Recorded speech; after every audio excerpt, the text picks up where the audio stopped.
नमस्कार साथियों। Lecture number 4 हमने लास्ट पढ़ा था और उसमें जीन पियाजे के संज्ञानात्मक विकास के बारे में हम सीख रहे थे। वहाँ पे हमने क्या देखा कि जीन पियाजे के जो प्रमुख शब्द हैं उनको हमने अच्छे से समझ लिया था और अच्छे से उनको सीख लिया था। एक चीज़ बहुत इंपॉर्टेंट है, मोस्ट इम्पॉर्टेंट है, जब भी बात जीन पियाजे के संज्ञानात्मक विकास की जाएगी, मीन्स कॉग्निशन डेवलपमेंट की बात की जाएगी, तो लगभग 99.99% मैं श्योर कह सकता हूँ। क्यों? क्योंकि जो प्रीवियस ईयर क्वेश्चंस हैं जो आप उसको एनालाइज करेंगे, देखेंगे, तो इनके शब्दों से ही क्वेश्चन आता है। मीन्स अगर शब्दों को आपने सीख लिया, इनके जो टर्म्स हैं उनको आपने सीख लिया, उनको समझ लिया, तो लगभग जीन पियाजे हमारा पूरा हो जाता है। सिर्फ शब्दों का खेल है। तो आपको अगर कुछ समझ में ना आया हो तो रिपीट करके आप वहाँ से देख सकते हैं। Lecture number 2, 3 and 4। First lecture में हमने बात की थी सिलेबस की, तो वो भी आप देखना चाहें तो देख सकते हैं। और अब हम बात करने वाले हैं चरण की, जीन पियाजे के चरण। मीन्स जो कॉग्निशन डेवलपमेंट होता है किन चरणों से होकर गुजरता है। और जब भी चरण की बात करेंगे तो हमें कुछ इसकी विशेषताओं की भी बात करनी चाहिए, वो भी हमें आना चाहिए, क्योंकि कभी कभी इनकी विशेषताओं से भी क्वेश्चन आ जाता है। हालांकि सीटेट में ऐसा क्वेश्चन नहीं अभी तक बना हुआ है, इनकी विशेषताओं से नहीं आया है, लेकिन जो अदर्स एग्जाम है वहाँ पर हमने क्वेश्चंस देखे हैं। तो जब भी हम विशेषताओं की बात करेंगे तो सबसे पहली बात हमको मिलती है कि सभी चरण स्थिर होते हैं। मीन्स कॉग्निशन डेवलपमेंट के जितने भी चरण हैं वो कैसे होते हैं? स्थिर होते हैं। पहली विशेषता, स्थिर होते हैं। ठीक है। और दूसरी बात इनकी आती है कि इनके क्रम को बदला नहीं जा सकता। इनके क्रम को बदला नहीं जा सकता। ठीक है, ये बात हमने सीख ली। लेकिन अभी सीखा कहाँ है? अभी तो सिर्फ रटा है मैंने कि सभी चरण स्थिर होते हैं, इनके क्रम को बदला नहीं जा सकता है। क्यों नहीं बदला जा सकता है? जरा सीखने की कोशिश करना। आप लोग ये बात जानते हैं कि एक कॉग्निशन डेवलपमेंट, जब भी संज्ञानात्मक विकास की बात की जाए या संज्ञान में वृद्धि हो रही होगी, या हमारा बालक गर्भ से अभी बाहर ही तो आया है, मीन्स समाज में आया है, अभी सामाजिक अन्योन क्रिया वो नहीं कर पा रहा है, तो उसका संज्ञानात्मक विकास का एकदम से हो जाएगा? नहीं, चरणों वाइज होगा। एक चरण से दूसरे चरण में, दूसरे चरण से तीसरे चरण में, और ऐसे करके आगे वो बढ़ता रहेगा, उसका डेवलपमेंट होता रहेगा। तो सभी चरण स्थिर होते हैं और क्रम बदला नहीं जा सकता है। मतलब एक के बाद एक क्रम आएगा। जब वो पहले कुछ सीख लेगा, उसके बाद अगले चरण में कुछ और सीखेगा, अगले चरण में उन्हीं चीज़ों का सामान्यीकरण होता रहेगा। मीन्स जो पहले चरण में उसने सीखा है उसी ज्ञान को लेकर के, उसी संज्ञान को लेकर के वो आगे बढ़ेगा। तो इतना हमने सीख लिया है। इनकी विशेषताएं बस दो ही लाइन से क्वेश्चंस आते हैं, आप विशेष तौर पर ध्यान रखेंगे। और संज्ञानात्मक विकास को हमने बहुत अच्छे तरीके से डिस्क्राइब किया है, आप वहाँ से देख सकते हैं। फिर भी लेक्चर को शुरू करने से पहले हम चाहेंगे कि एक बार फिर से संज्ञानात्मक विकास के बारे में कुछ आप लोगों को बता दिया जाए, फिर से कनेक्ट हो पाएँ। लास्ट लेक्चर में हमने परिभाषा आपको बताई थी और परिभाषा को आपको समझाया था कि संज्ञानात्मक विकास होता क्या है। अब आइए संज्ञानात्मक विकास को कुछ और समझते हैं और थोड़ा सा और कोशिश करते हैं कि आप कैसे इसको समझ सकते हैं। एक टर्म हमारे पास लिखा हुआ है संज्ञानात्मक। हमारा हिंदी भाषा का ये शब्द है और इंग्लिश में इसको बोलते हैं कॉग्निशन, कॉग्निटिव डेवलपमेंट। हिंदी भाषा की खास बात यह है कि उसका अर्थ हम शब्द से ही निकाल सकते हैं। कितनी अच्छी बात है! हिंदी भाषा की कितनी अच्छी बात है कि हम शब्द का अर्थ जब भी निकालेंगे तो कहीं ना कहीं उसकी परिभाषा, वो क्या कहना चाह रहा है शब्द, ये लगभग निकल के सामने आता है। तो यहाँ आपको क्या मिल रहा है? यहाँ हमको दो शब्द पहला शब्द मिल रहा है ज्ञान, और ज्ञान के साथ क्या जुड़ा हुआ है? संज्ञान। ज्ञान के साथ क्या जुड़ा हुआ है? संज्ञान। अब अगर हम ये जान लें ज्ञान क्या होता है तो संज्ञानात्मक विकास हम बहुत आसानी से समझ पाएंगे। अब भाई ज्ञान क्या होता है? What is knowledge. आप लोग जानते हैं कि किसी चीज़ के बारे में जानकारी हमें ज्ञान तक लेकर के जाती है। हम इस प्रक्रिया को ज्ञान कहते हैं। किस प्रक्रिया को? जानकारी होना, जानकारी करना, या जानकारी विभिन्न माध्यमों से एकत्रित करना, ये क्या होता है? ज्ञान होता है। जैसे हमने इनके चरणों को याद कर लिया तो क्या हो गया? ज्ञान। हमने बताया कि जीन पियाजे के संज्ञानात्मक विकास के कुल 4 चरण हैं और आपने इनको याद कर लिया तो क्या हो गया? ज्ञान हो गया। क्यों? क्योंकि हमने याद कर लिया है। इसको आप ऐसे समझें, जैसे मेरे पास एक मोबाइल है और मोबाइल की मेमोरी में कुछ गाने सेव हैं, ए से लेकर के जेड अल्फ़ाबेट तक के कुछ गाने सेव हैं। हमें जब भी एम लेटर से कोई गाना सुनना होगा तो हम क्या करेंगे?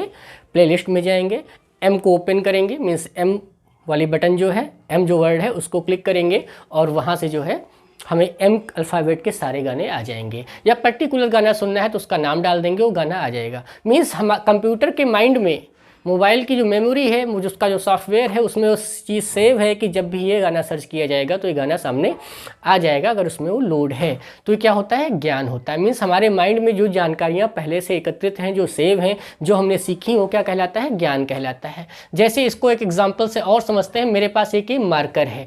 अगर हम मार्कर की बात करें, समझने की कोशिश करना बहुत इंपॉर्टेंट टर्म है। अगर इसको समझ लिया तो आई थिंक संज्ञानात्मक विकास को हमने बहुत अच्छी तरीके से समझ लिया। जैसे मेरे पास ये मार्कर है।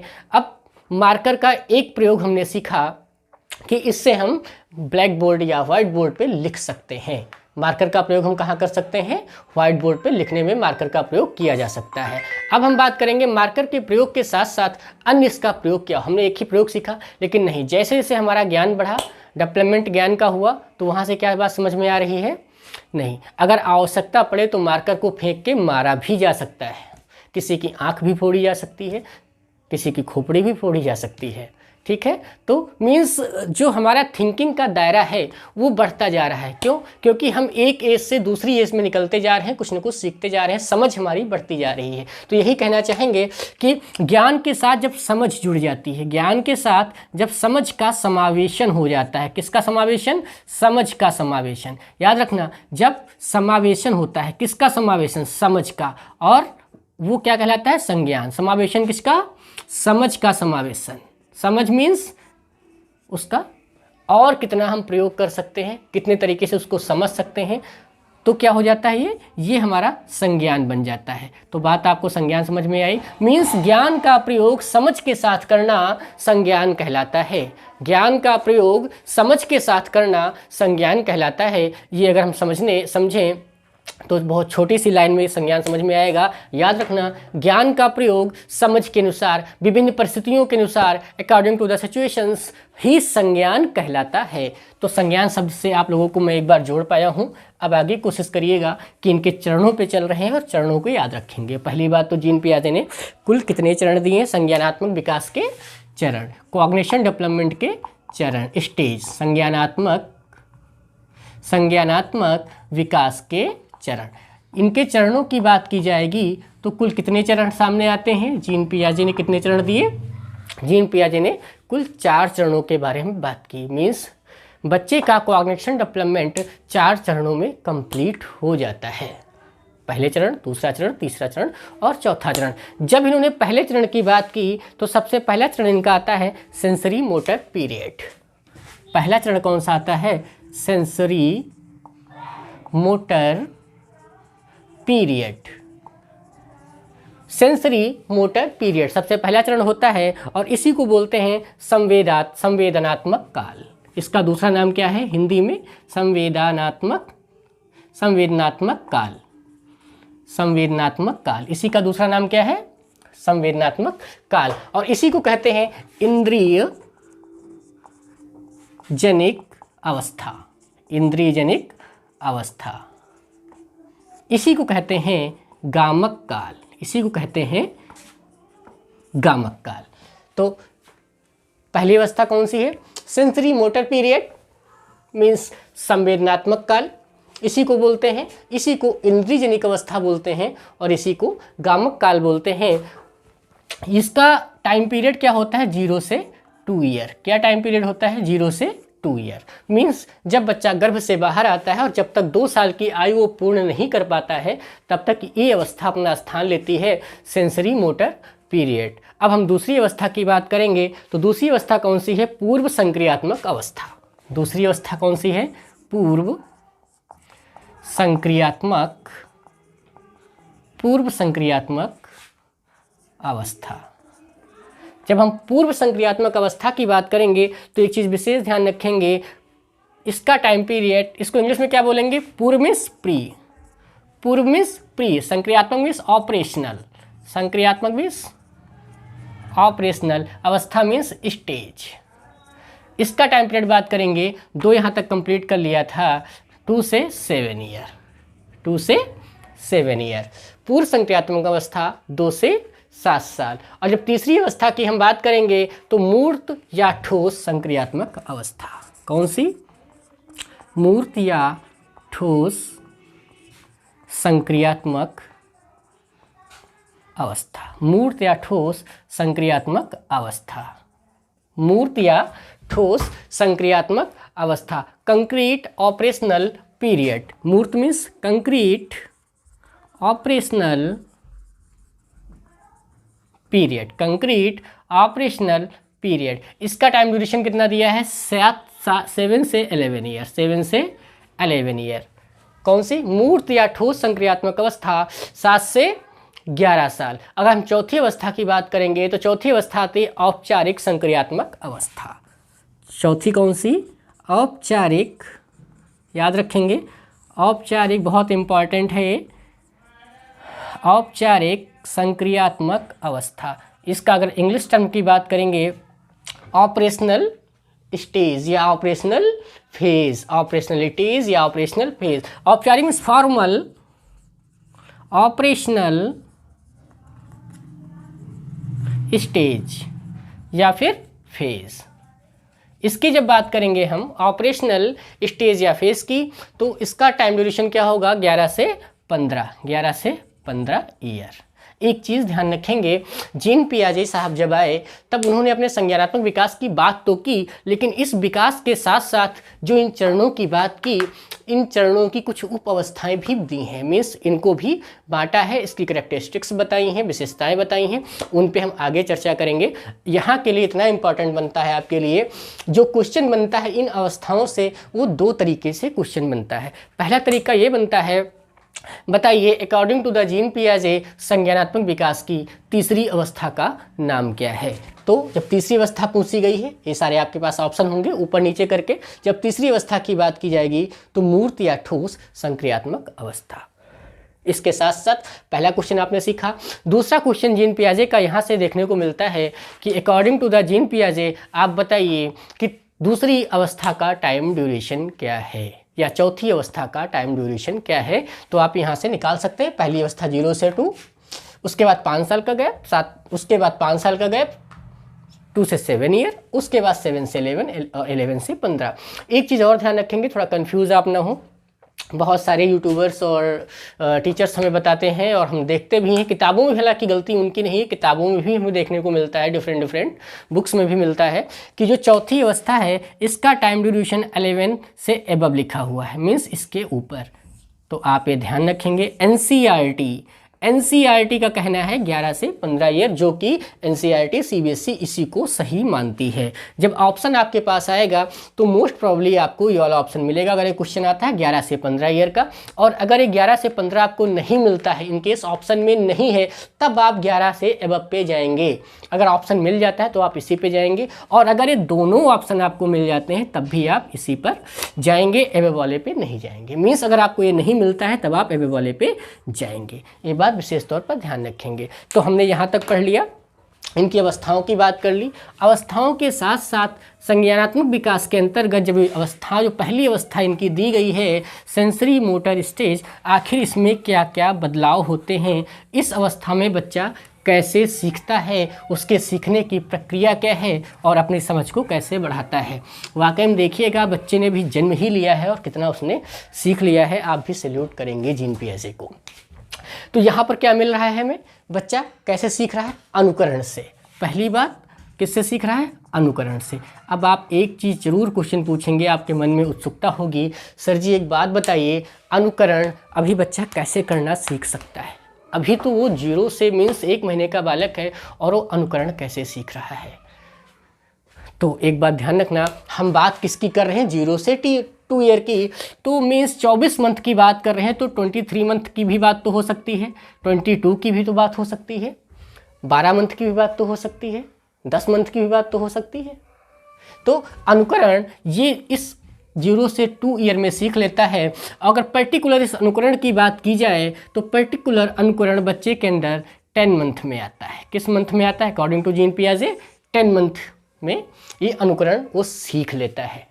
ये उप अवस्थाओं में आएगा। हम इनकी उप अवस्थाएं चर्चा करेंगे, तब आपको एक एक अवस्था की बात करेंगे कि 6 उप अवस्थाएं बताई गई हैं, सारी हम चर्चा यहाँ पर करने वाले हैं। तब तक आप ये सिर्फ इतना सीखिए कि अनुकरण उसके अंदर 0 से 2। अगर क्वेश्चन आ जाता है कि अनुकरण की अवस्था क्या है, तो पहली स्टेज सेंसरी मोटर स्टेज, जिसका टाइम ड्यूरेशन है 0 से 2 ईयर, हमने अनुकरण सीख लिया। और दूसरी बात इसकी आ जाती है वस्तु स्थायित्व की।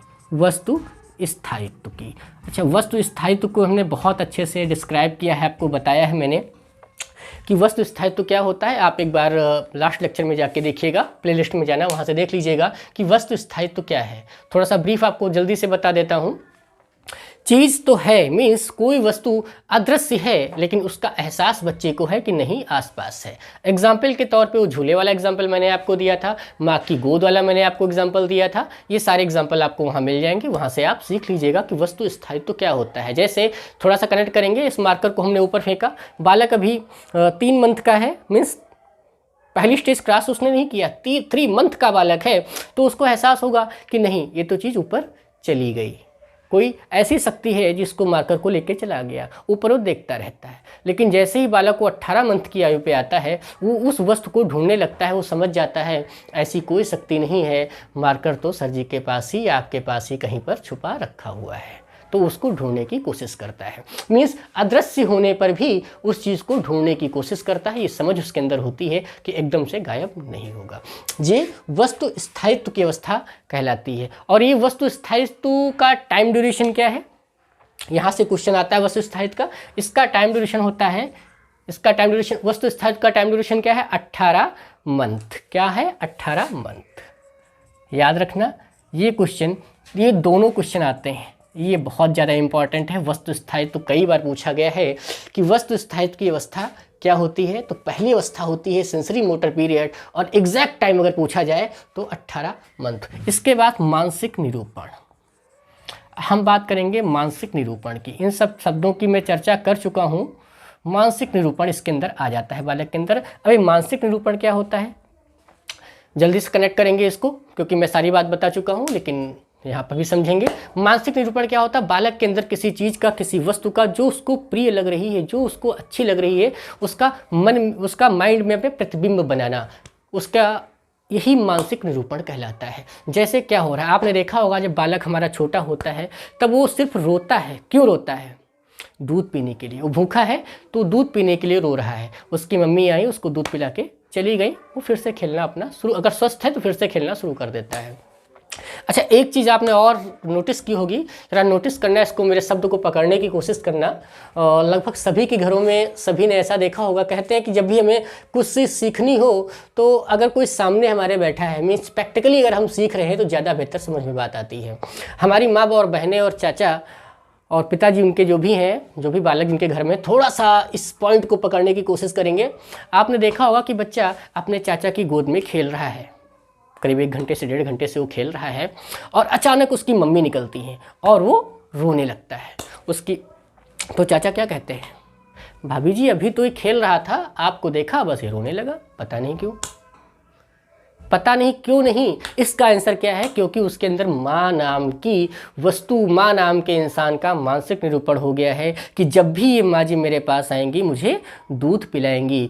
ये क्या होता है, मानसिक निरूपण। ये मानसिक निरूपण मीन्स उसके अंदर आ जाता है। इसको एग्जाम्पल से और सीखेंगे कि आपने देखा होगा बालक पालने में झूल रहा है और उस थोड़ा सा भूखा, उसने दूध पिया, चला गया, बार बार ये प्रक्रिया लगातार 3 महीने 4 महीने तक चलती है, 5 महीने तक प्रक्रिया चलती। बालक जैसे जैसे बड़ा होता है, एक समय वो आता है लगभग 10 मंथ के आसपास हम कह सकते हैं, या 8 से 10 मंथ के आसपास एक समय वो आता है जिसमें बालक पालने में लेट रहा है और दूध की बॉटल देखते ही वो मचलने लगता है, अपने पैरों को ऊपर फेंकता है, कमर को ऊपर उठाता है। मीन्स जो उसकी शारीरिक क्रियाएँ हैं उसमें वो तीव्र कर देता है, उत्सुकता उसके अंदर आ जाती है। किसकी, दूध पीने की। ये बात हम समझ रहे हैं कि दूध पीने की उत्सुकता है, उत्सुक है दूध पीने के लिए, नहीं, अभी उत्सुकता उसके अंदर आई नहीं है। उसके अंदर उस दूध की बोतल का मानसिक निरूपण है कि इसमें दूध है, इससे मेरा पेट भरेगा, ये मुझे अच्छा लगता है, अगर मुझे मिल जाएगा तो इसको हम पी लेंगे। ये क्या कहलाता है, मानसिक निरूपण। तो हमने क्या क्या सीख लिया, अनुकरण सीख लिया, वस्तु स्थायी सीख लिया और मानसिक निरूपण सीख लिया। सबसे इम्पॉर्टेंट बात सबसे इम्पॉर्टेंट बात एक सामने और आती है, जब भी इस अवस्था में सीखने की बात की जाएगी तो हमने आपको क्या बताया था, हिंदी और हिंदी भाषा के शब्द से ही अर्थ बहुत कुछ हमें मिल जाता है। तो एक चीज़ आप गौर करिएगा, सामने एक शब्द मिलता है इंद्रिय जनिक अवस्था या फिर गामक काल या फिर संवेदनात्मक काल। मीन्स इंद्रिय जनिक, जनक कौन है, सीखने का जनक, जनिक मीन्स जनक, पैदा करने वाला। अब सोचना कि हम किसके जनक की बात हो रही, समझ के जनक की बात हो रही। समझ का जनक कौन है, समझ के पिताजी का नाम क्या है, या संज्ञान के पिताजी का नाम क्या है। इस समझ कैसे आती है, शुरुआती स्टेज में इंद्रिय जनिक मीन्स इंद्रियों ने पैदा किया है, समझ इंद्रियों ने पैदा किया है। ये कैसी इस अवस्था में समझ किसने पैदा किया, इंद्रियों ने। बालक कैसे सीख रहा है, इंद्रियों के माध्यम से सीख रहा है। आँख और कान और नाक छूना, उस चीज़ को टच करना, महसूस करना, फील करना, इन सब चीज़ की जानकारी इंद्रियों से हो रही है, संवेदनाओं के द्वारा हो रही है। तो इंद्रिय जनिक अवस्था में क्या होता है, बालक इंद्रियों के माध्यम से सीखता है। किस माध्यम से सीखता है, इंद्रियों के। ये क्वेश्चन काफ़ी बार एग्जाम में आया हुआ है कि इंद्रियों के माध्यम से बालक अकॉर्डिंग टू जीन पियाजे किस अवस्था में सीखता है। तो हमने 4 पॉइंट आपको बताए, चारों पॉइंट आप विशेष तौर पे ध्यान रखिएगा, बहुत इंपॉर्टेंट पॉइंट है। और इसके साथ साथ एक पॉइंट और आता है, इसके साथ साथ मूल प्रवृत्त्यात्मक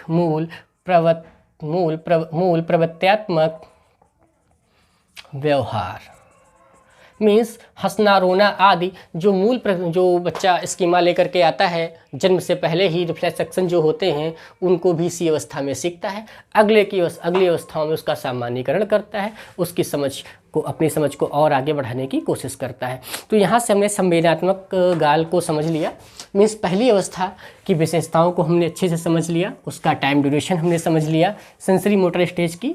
और अब हम चलते हैं जो बहुत ही कम टीचर्स पढ़ाते हैं, एक ऐसे टॉपिक पे, इसी जीन पियाजे के अंतर्गत ही चलते हैं। आपने देखा होगा कि बस 4 अवस्थाओं को बता करके टॉपिक ख़त्म किया जाता है, लेकिन नहीं, सीटेट ने इस बार चेंजेस किए हैं और साफ साफ नोटिफिकेशन में दिया है कि पेपर के नेचर में बदलाव है। एनालिसिस आप उसका देखिएगा, हमने फर्स्ट लेक्चर में उसकी बात की, सिलेबस आपको समझा रहे थे।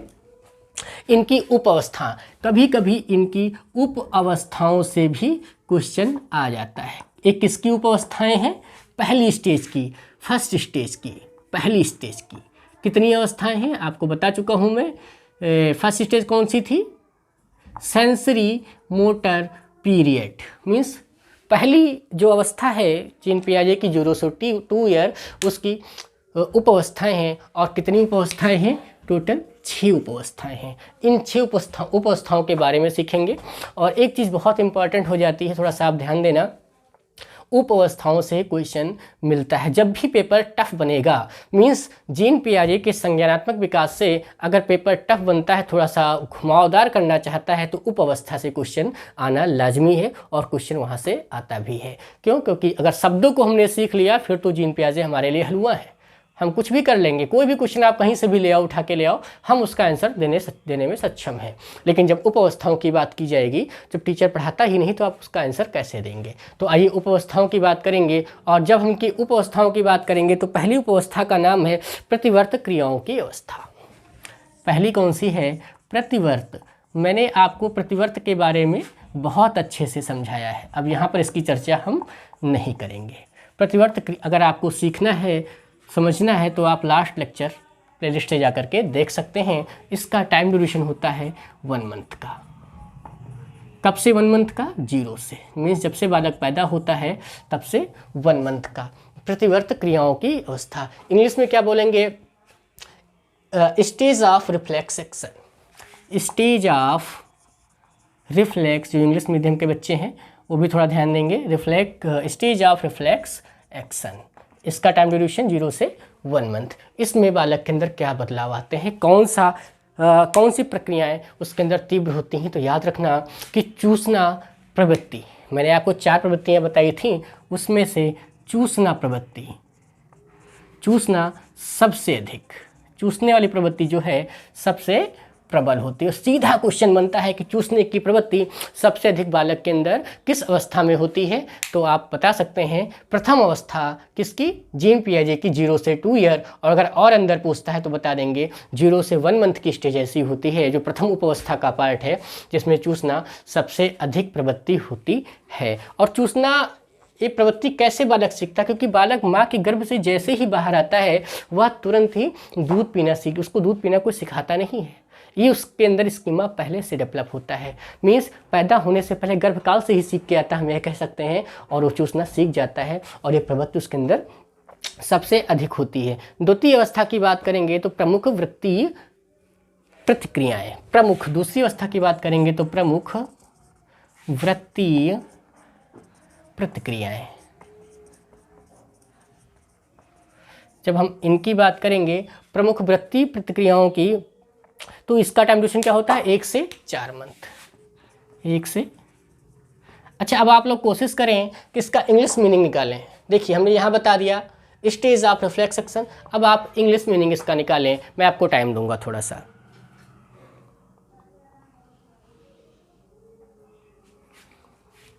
देखिए प्रमुख मीन्स प्राइमरी, प्रमुख मीन्स प्राइमरी, वृत्तीय मीन्स सर्कुलर, प्रतिवर्त मीन्स रिफ्लेक्स एक्शन। 1 से 4 मंथ। इसमें क्या होता है कि बच्चे ने जो वहाँ पे सीखा है, जो क्रियाएं वहाँ पे सीखी हैं, उसमें अधिक सामान्यीकरण, थोड़ा सा उसको एक स्टेज आगे और लेकर के जाना, थोड़ा सा एक स्टेज आगे और लेकर के जाना। मीन्स हम ये कह सकते हैं कि उस अवस्था में जो बालक ने हाथ और पैरों का मूवमेंट सीखा था, जो उसकी क्रियाएँ थीं, हाथों को इधर फेंकना, पैर को उधर फेंकना, ये सारी जो क्रियाएँ थीं उनमें थोड़ा सा दोहराव। सर्कुलर मीन्स दोहराव, मीन्स सर्कुलर मीन्स दोहराव, वृत्ति मीन्स दोहराव, मीन्स उन अवस्था, मतलब वहाँ में जो शारीरिक प्रधान क्रियाएं थीं उनमें दोहराव अधिक समन्वित हो जाता है। यहाँ से हमने इसको सीख लिया। अब तीसरी अवस्था पे चलेंगे। जीन पियाजे की जो प्रथम अवस्था हमने पढ़ी उसके अंतर्गत पढ़ रहे हैं। टाइम ड्यूरेशन क्या बताया था? 1 से, द्वितीय अवस्था की 1 से 4 मंथ, 1 to 4 मंथ। तीसरी अवस्था की बात करेंगे गौड़ वृत्तीय प्रतिक्रियाओं की अवस्था।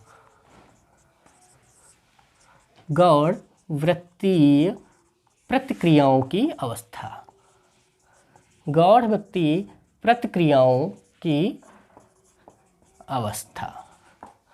गौड़ वृत्ति, तीसरी अवस्था याद रखना, पहली अवस्था बता दिया, दूसरी बता दिया, और तीसरी गौड़ वृत्तीय प्रतिक्रियाओं की अवस्था। इसका टाइम ड्यूरेशन 4 से 8 मंथ, 4 से 8 मंथ। टाइम ड्यूरेशन जरूर याद रखना, ये सबसे इम्पॉर्टेंट है। क्वेश्चन मोस्टली इस टाइम ड्यूरेशन से ही आता है। इसमें क्या हो रहा है? देखिए जब बालक इस अवस्था में आ जाता है तो आपने देखा होगा, मीन्स 4 से 8 मंथ का बालक है तो उन क्रियाओं को ज़्यादा सुनना चाहता है वो, जिन क्रियाओं में जिसकी आवाज़ उसे बहुत अच्छी लगती है। जैसे आपने देखा होगा कि हम बालक के पास होते हैं तो क्या करते हैं, रोने लगता है तो आवाज़ करने लगते हैं, कहीं थाली बजाने लगे, कभी घंटी बजाने लगे, कभी ताली बजाने लगे, और उधर उसका ध्यान केंद्रित हो जाता है। क्यों? क्योंकि उसको वो ताली की आवाज़ अच्छी लगती है।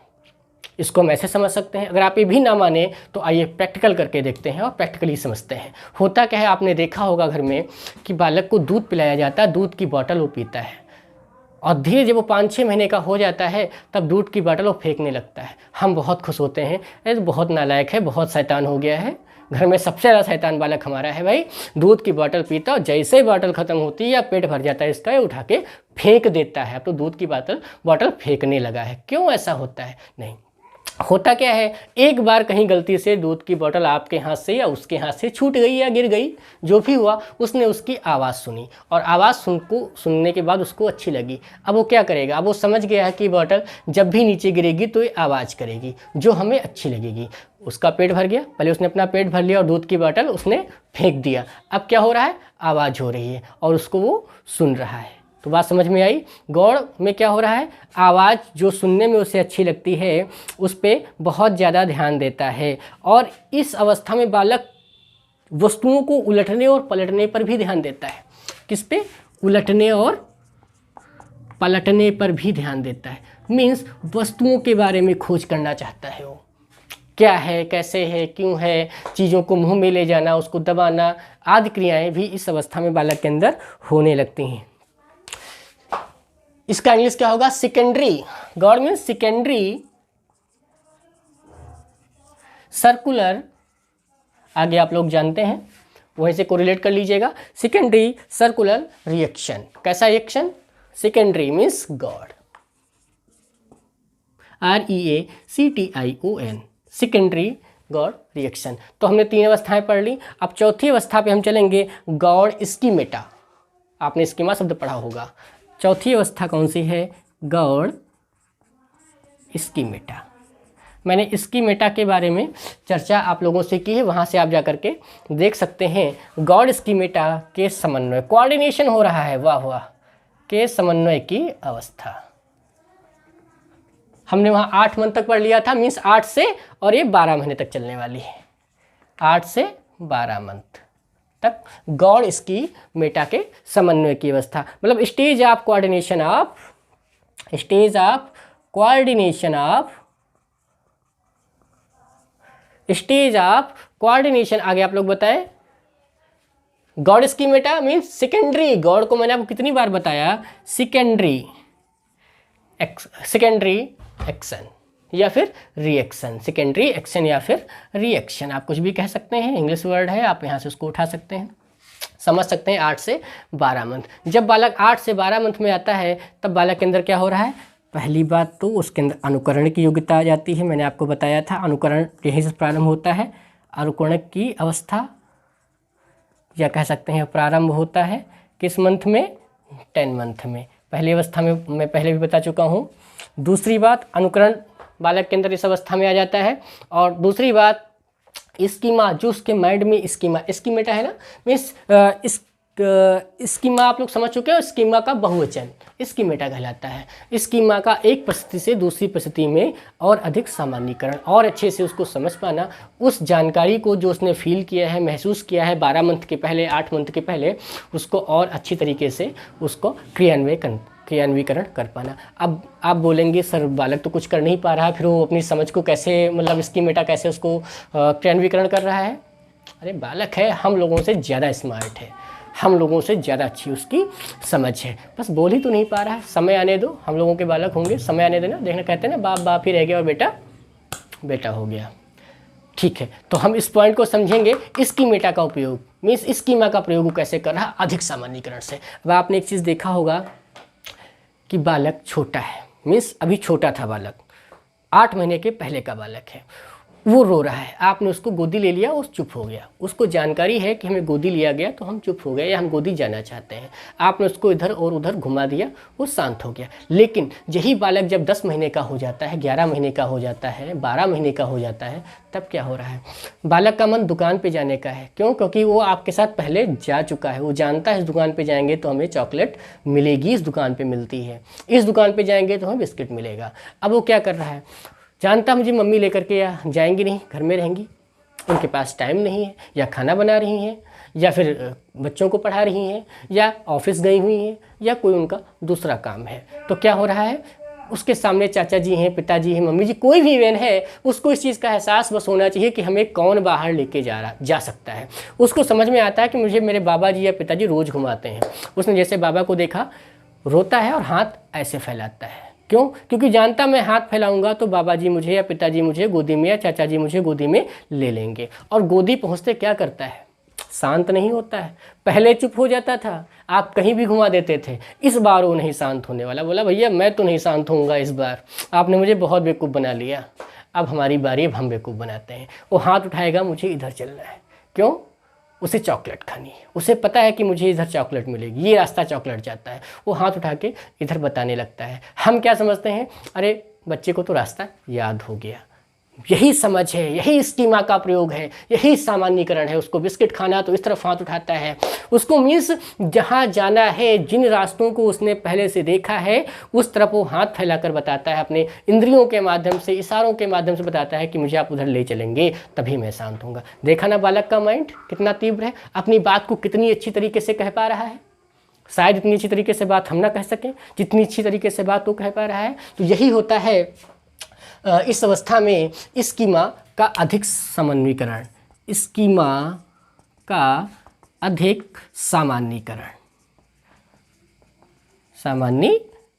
हमने यहाँ तक अवस्थाएं पढ़ ली हैं, 3 अवस्थाओं तक हमने पढ़ लिया है, 3 नहीं सॉरी 4 अवस्थाएं हमने पढ़ ली, तीसरी गौड़वृत्तीय और चौथी इसकी मेटा वाली। अब हम 5वीं अवस्था की बात करेंगे, और 5वीं अवस्था की बात करने के पहले थोड़ा सा वाइट बोर्ड अपना साफ़ कर लेंगे, जिससे आपको समझाने मुझे दिक्कत ना हो। फिर हम 5th स्टेज की बात करेंगे। तो बालक की समझ आपने देखा।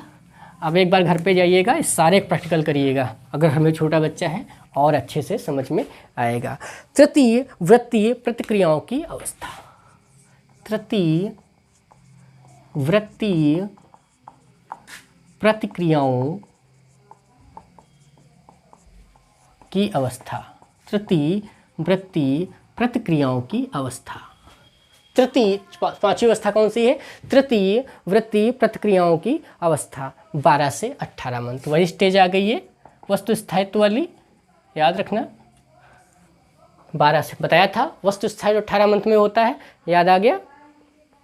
तो पहली बात इसमें क्या होगा? वस्तु स्थायित्व। मैं आपको बता चुका हूँ वस्तु स्थायित्व क्या होता है। दूसरा उत्सुकता प्रेरक। उत्सुकता प्रेरक। उत्सुकता प्रेरक इस समय बालक के अंदर आ जाता है। मीन्स क्या, क्यों, कैसे आदि के बारे में वो जानना चाहता है, या आखिर हुआ ऐसे तो कैसे हुआ।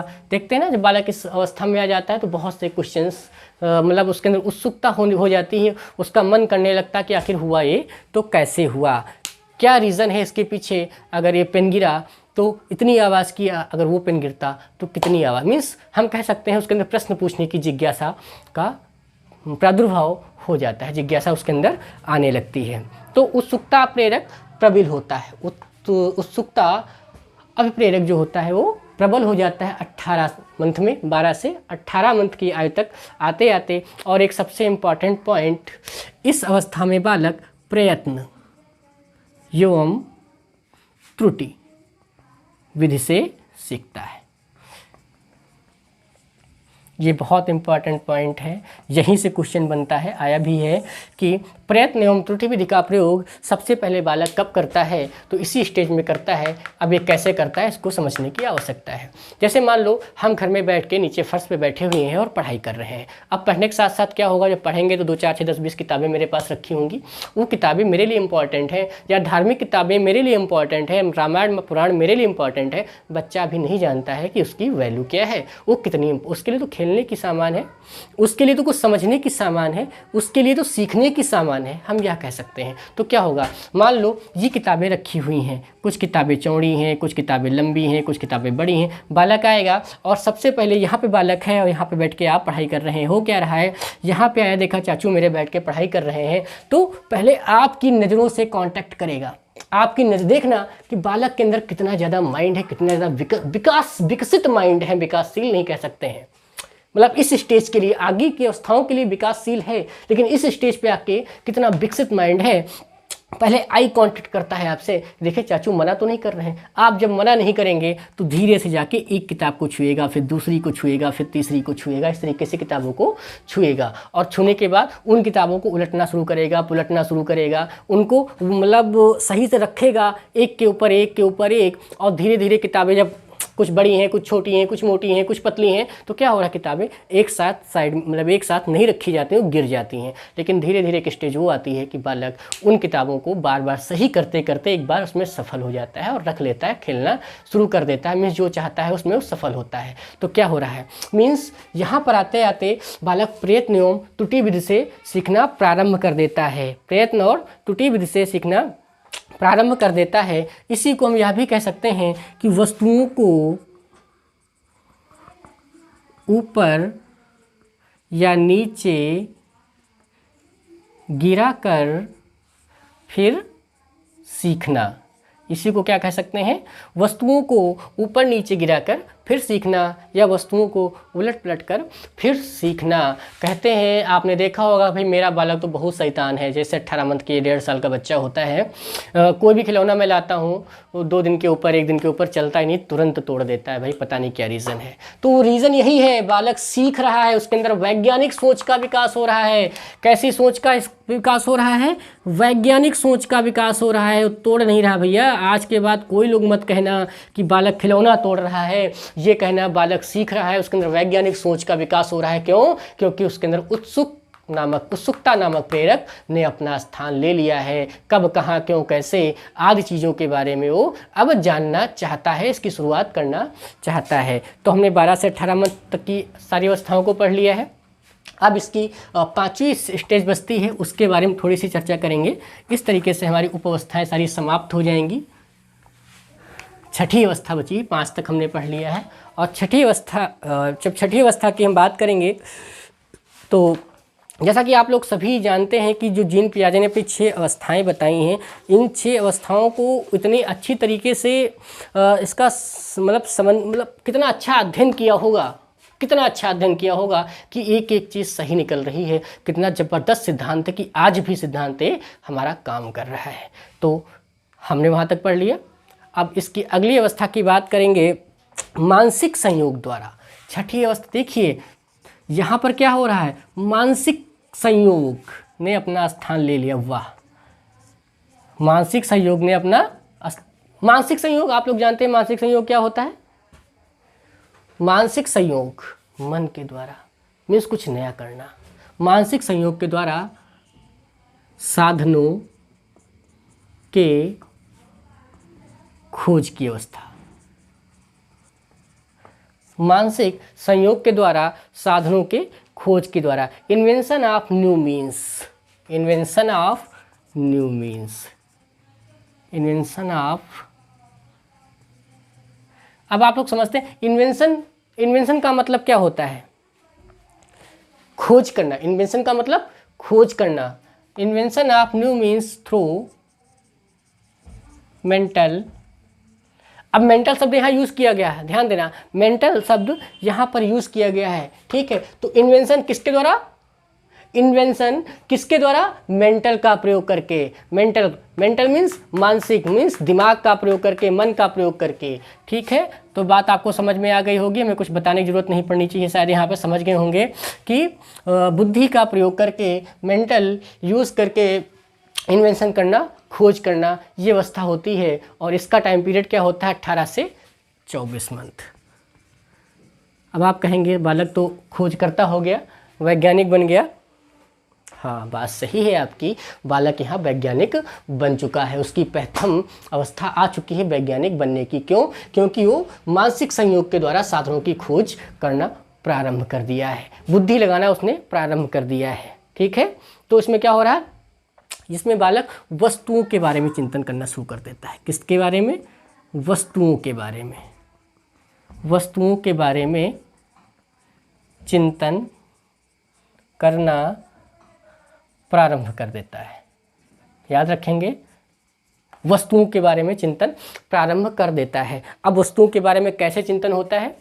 जब बालक धीरे धीरे 1 साल 2 साल का कंप्लीट होने वाला होता है, तब उसको खिलौनों में भी चॉइस आ जाती है कि हमें ये नहीं खिलौना खेलना है, हमें ये वाला खिलौना खेलना है।